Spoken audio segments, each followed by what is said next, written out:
इन दोनों में श्रेष्ठ कौन है? निराकार ब्रह्म का भक्त या साकार भगवान का भक्त? दोनों भक्त हैं, ये ध्यान रखना। पर्युपासते गीता में शब्द है। तो उत्तर दिया भगवान ने, मय्यावेश्य मनोजे माम नित्य युक्ता उपासते श्रद्धयो परयोपेतास ते में भक्त तमा मता। जो मेरे इस स्वरूप में मन को लगाकर सगुण साकार भक्ति करते हैं, वो मेरे सबसे अधिक प्रिय हैं। ठीक है, अधिक प्रिय होंगे। हमारा क्वेश्चन ये है कि दोनों में कौन कठिन है, कौन सरल है, हमको ये भी देखना होगा ना। देखो, हमको गंगा जी पार करना है, तो एक ने कहा कैसे पार करोगे? उन्होंने कहा साहब देखिए, एक उपाय तो ये है, आप चलिए हमारे साथ, तैर करके पार कर ले हम दोनों। और एक उपाय ये है कि आप 10 रुपया दीजिए, नाव पर बैठिए और आराम से उस पार चले चलिए। ये 2 रास्ते हैं।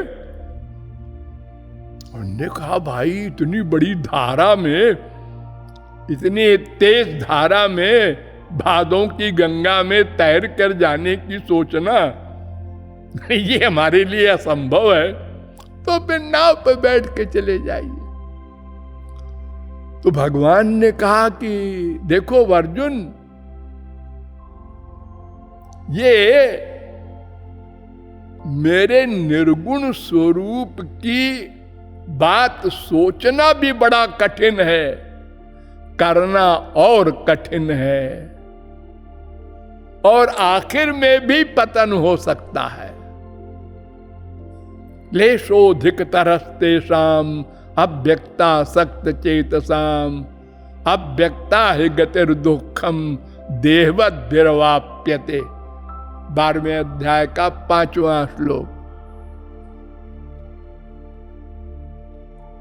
निराकार ब्रह्म को जो प्राप्त कर लेगा वो भी मुझ में ही लीन होगा, लेकिन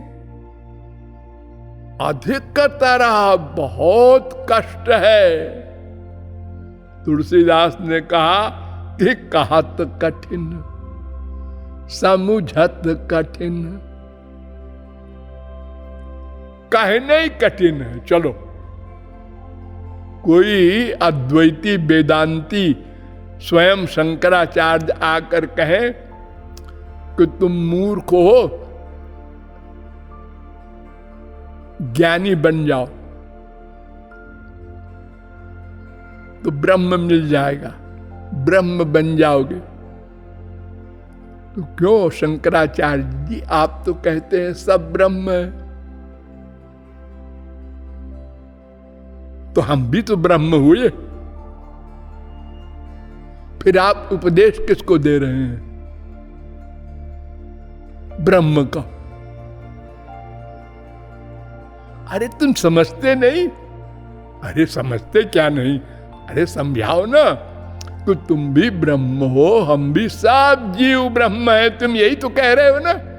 हाँ, तो फिर हम भी ब्रह्म है, तुम भी ब्रह्म हो, तो ब्रह्म ब्रह्म को उपदेश दे।